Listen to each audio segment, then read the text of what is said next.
Class. We are going to do Tuesday social studies in our week 19 studies weekly. What does it cost? Okay. This article, what you're going to do is you're just going to flip over our studies weekly to the front. Okay, here's our front. At the very bottom is fake or real news. That is our article for today. Okay. So, fake or real news? Have you ever read something online, like on social media sites, that sounds fishy?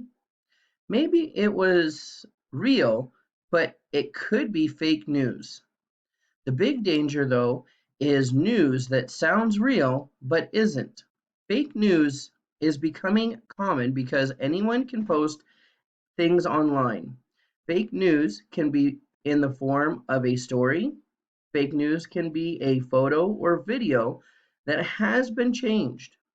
The problem is that these fake items look real. Fake news can cause problems and it spreads misinformation. Sam Weinberg, a professor, did some research.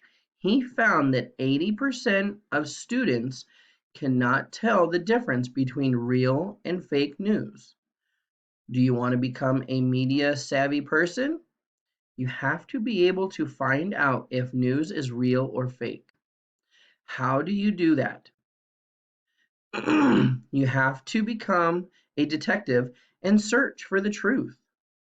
You can learn about the author or company that posted the news.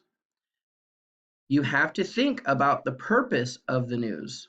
What is there a hidden plan to get you to buy something or to make you think a certain way?